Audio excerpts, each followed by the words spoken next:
नमस्कार दोस्तों, जय हिंद। मैं रूबल धनखड़ और आज की वीडियो अगर आप फैट लॉस करना चाहते हैं तो ये आपके लिए परफेक्ट वीडियो होने वाली है। जब भी आप फैट लॉस करते हो तो 5 वर्स्ट एडवाइस जो आपको किसी ट्रेनर द्वारा या किसी दोस्त द्वारा या किसी इन्फ्लुएंसर द्वारा दी जाती है, तो उसके बारे में आज हम वीडियो को डिस्कस करेंगे। मेक श्योर अगर आप चैनल पर नए आए हैं तो सब्सक्राइब कर देना और नोटिफिकेशन बेल को ऑल कर देना। तो वीडियो को शुरू करते हैं। नंबर 1, जब भी आप फैट लॉस करते हैं तो सबसे वर्स्ट एडवाइस जो आपको दी जाती है, नॉर्मली जब भी आप जिम ज्वाइन करते हो तो लो कैलोरीज की आपको बात की जाती है कि भाई आप कम खाओ तो आपका फैट बर्न ज़्यादा होगा। तो ये सबसे ज़्यादा ही वर्स्ट एडवाइस मैं मानता हूँ फैट लॉस के दौरान। तो जब भी आप जिम को ज्वाइन करते हो तो वहाँ पे कोई ट्रेनर या कोई आपका दोस्त साइंटिफिक तरीके में आपसे बात करता है। वो बोलता है कि आपको बीएमआर से कम खाना चाहिए, मतलब कम कैलोरी लेनी चाहिए। बीएमआर से मेरा मतलब है बेसल मेटाबॉलिक रेट। तो ऐसी बातें जब सुनती है तो वो बोलते हैं कि आप बीएमआर से जब कम कैलोरीज लेंगे तो आपका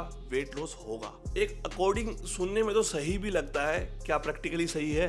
अगर हम रिसर्च की माने तो ये सबसे खतरनाक हो सकता है हमारे लिए। इससे हमें क्या क्या नुकसान होंगे?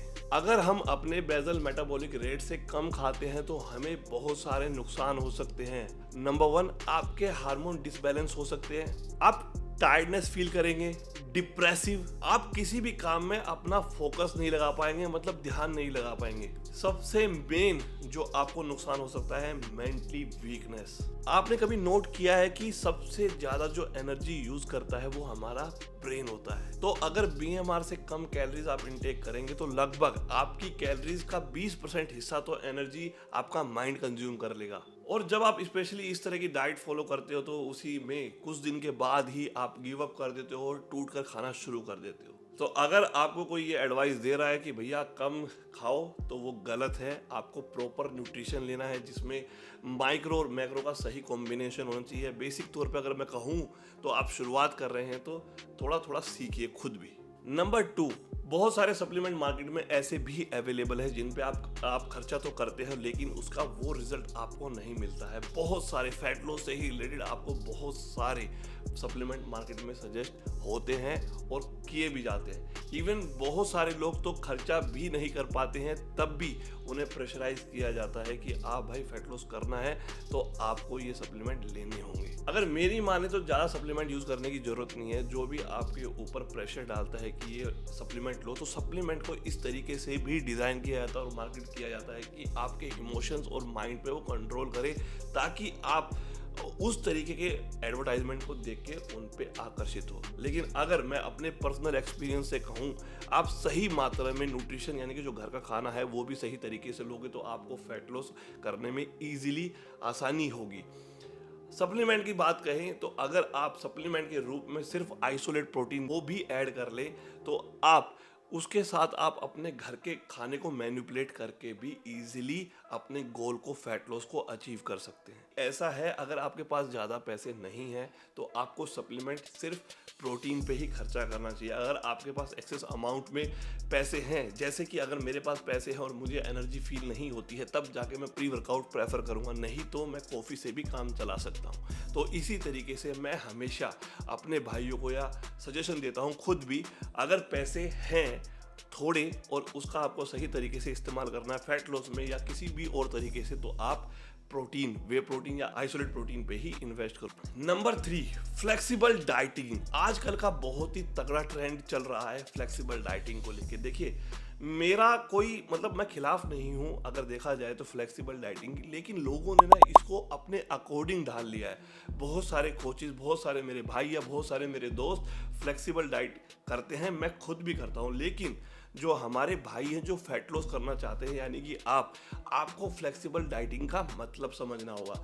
मान लीजिए कि मैं आज वेज खाऊंगा, वेज में मैं इस तरीके से खाने को मैनिपुलेट करूं कि मेरी थाली में कार्बोहाइड्रेट भी हो, प्रोटीन भी हो और सही मात्रा में हो। तो एक दिन तो मैंने दाल और चावल को लिया, लेकिन मेरा इसको रोज खाने का मन नहीं है तो मैंने उसको अलग तरीके से खाने को बनाया। जैसे मैंने खिचड़ी बना ली। अगर आप नॉन वेजिटेरियन खाते हैं और आप खा कर पक जाते हैं, मैं भी स्पेशली, तो मैं उसको अपने गोल के अकॉर्डिंग टेस्ट को चेंज करता हूँ, इस तरीके से मैनिपुलेट करता हूँ। और मैंने बहुत सारे वर्ल्ड क्लासेस कोचेस के साथ काम किया है। वो इंडियन मसालों को मना नहीं करते हैं, लेकिन वो इस तरह की फ्लेक्सिबल डाइटिंग कि आपको बाहर जाके खाना है, आपको फ्रेंच फ्राइज खाने हैं, चीज़ बर्गर खाने हैं, इस तरह की डाइटिंग को अवॉइड करते हैं। और अवॉइड क्यों करते हैं वो आप सभी को पता है। मैं ये नहीं कहूँगा कि सबकी बॉडी पे ये चीज़ें अप्लाई होती है, नहीं, लेकिन फ्लेक्सिबल डाइटिंग का आपको दिमाग से सोचना है क्या सही वे है। Number 4, excess of cardio. देखिए बहुत सारे लोगों का, इवन मेरे जिम में बहुत सारी लेडीज आती हैं, बहुत सारे यंगस्टर आते हैं जिनका ये मिथ हो चुका है कि भैया कार्डियो करोगे तो ही फैट लॉस होगा, जबकि सही कॉम्बिनेशन में किया गया कार्डियो या स्ट्रेंथ ट्रेनिंग ही आपको सही रिजल्ट दे पाएगा। बहुत सारे लोगों को ये लगता है कि भैया आपका बॉडी में एक्स्ट्रा फैट है, एक्स्ट्रा वेट है, तो सिर्फ आप कार्डियो करोगे तो उससे आपको वेट लॉस जल्दी होगा, लेकिन ऐसा होता नहीं है। अगर सर्वे की माने तो 3 तरह के लोगों पे रिसर्च किया गया। नंबर 1 जो सिर्फ कार्डियो कर रहे थे, नंबर 2 जो सिर्फ वेट ट्रेनिंग कर रहे थे, और नंबर 3 जो सही मात्रा में कार्डियो भी कर रहे थे और स्ट्रेंथ ट्रेनिंग भी। देखने में रिजल्ट तो तीनों को मिले, लेकिन जहाँ पे सिर्फ कार्डियो कर रहे थे उनको मसल लॉस भी बहुत ज़्यादा हुआ, और जो सिर्फ वेट ट्रेनिंग कर रहे थे उनका अकॉर्डिंग वेट लॉस कम हुआ, और जो सही कॉम्बिनेशन में वेट ट्रेनिंग भी कर रहे थे और कार्डियो का सही कॉम्पैक्ट से यूज़ कर रहे थे उनको रिजल्ट बहुत अच्छे मिले। तो मेरा मानना भी ये है, अब बहुत सारे बच्चे ये बोल देते हैं कि भैया हमें सही समय नहीं मिलता तो कैसे हम कार्डियो और वेट ट्रेनिंग का कॉम्बिनेशन करें। तो मैं अपने एक्सपीरियंस से ऐसे करता हूँ, बहुत सारे लोग करते हैं। इवन मैंने रोग के बारे में भी ये सुना है कि वो सुबह उठ के कार्डियो करते हैं, पहली मील लेते हैं, उसके बाद वेट ट्रेनिंग करते हैं। लेकिन आप स्टूडेंट है, वर्किंग है, तो आप ऐसा नहीं कर पाएंगे। तो मेरा सजेशन ये कहता है कि आप पहले वेट ट्रेनिंग करो, क्योंकि अगर आप पहले वेट ट्रेनिंग करोगे तो आपके पास इनफ एनर्जी होगी, मतलब जो आपने एनर्जी यूज़ कर ली होगी, उसके बाद आप कार्डियो कर सकते हैं। लेकिन अगर आप पहले कार्डियो कर लेंगे तो आपको इंजरी होने के चांसेस बढ़ जाएंगे, आपको सही परफॉर्मेंस नहीं मिलेगी क्योंकि आपकी एनर्जी उतनी नहीं बची है। तो आप एक काम करें, जाएं, वर्कआउट करें, अच्छे से वर्कआउट लगाएं, उसके बाद अपने बॉडी के गोल के अकॉर्डिंग कितने मिनट आपको कार्डियो करना है वो बाद में परफॉर्म करें। नंबर 5, गोल। ये मेरा पर्सनल, जो मैं इतने सालों से वर्कआउट कर रहा हूँ, एक्सपीरियंस किया है कि आप अगर उसको गोल में कन्वर्ट करते हो, देखो गोल किस तरीका होता है। अगर आपको कॉम्पिटिटिव बॉडी बिल्डिंग करनी है तो आप गोल सेट कर सकते हो, लेकिन मेरा मानना ऐसा है अगर आपका लाइफस्टाइल सही हो तो आपको गोल बनाने की जरूरत नहीं है। मैं अगर कंपटीशन नहीं कर रहा हूँ तो मैं हेल्थी मील लेता हूँ, कार्डियो करता हूँ, स्ट्रेंथ ट्रेनिंग करता हूँ, हर तरीके से वो वैरायटीज लाता हूँ वर्कआउट में और डाइट में, जिससे मुझे रेगुलर बेसिस पे फायदे मिले।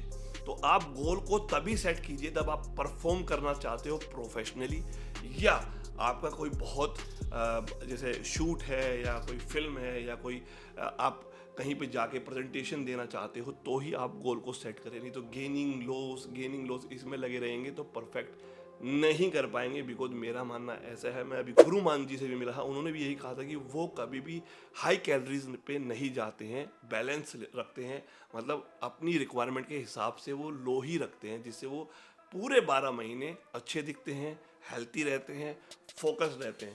तो गोल में कन्वर्ट ना करें। जो भी बहुत सारे लोग मुझे भी बोलते हैं भाई 3 महीने में ऐसी बॉडी। देखिए मैं हमेशा यही कहता हूँ कि भाई 3 महीने में आपको अच्छे रिजल्ट मिल सकते हैं, लेकिन आपको लाइफस्टाइल में अगर आप इस चीज़ को नहीं अपनाओगे ना तो आप लॉन्ग टर्म में अच्छे नहीं रह पाओगे। और 90% से ज़्यादा लोग अनफिट हो जाते हैं गोल को पूरा करने के बाद। उसका रीज़न यही है कि उन्होंने लाइफस्टाइल के लिए ये किया ही नहीं है। तो मेरा मानना ऐसा है, अगर आप फैट लॉस करना चाहते हैं, मसल बिल्ड करना चाहते हैं, तो गोल मत बनाएं, अपने फोकस रहें, डेली रूटीन में इसको इनबिल्ड करें और आप देखिए आपकी लाइफ कैसे चेंज होने लगती है। कभी आप ये देखिए मत कितना रिजल्ट आ रहा है, लगे रहिए और आप एक समय पे आके इतने हैबिचुअल हो जाएंगे कि आपका बिना वर्कआउट के, बिना डाइट के मन नहीं लगेगा। तो ये वर्स्ट एडवाइस जो आपको पब्लिक देती है या कहीं भी मिलती है, मेरा एक्सपीरियंस ये कहता है पिछले 22-23 साल का कि ये इस तरीके से गलत है। तो उम्मीद करता हूँ कि कुछ मेरे भाई जो यंगस्टर हैं उनको सीखने को मिला होगा। अगर मिला है तो कमेंट डाउन करें। और वेट गेन के ऊपर भी मैं एक अपनी जो 22 साल की एक्सपीरियंस है वो वीडियो बनाना चाहता हूँ। अगर आप हाँ करेंगे, कमेंट करेंगे तो मैं ज़रूर बनाऊँगा। तो ये थी आज की वीडियो। उम्मीद करूँगा कि कुछ सीख पाएँ और कुछ वैल्यू ऐड हो पाए आपकी लाइफ में। मिलते हैं नेक्स्ट वीडियो में, तब तक के लिए खुश रहें, स्वस्थ रहें और देखते रहें रूबल। Love you all, take care.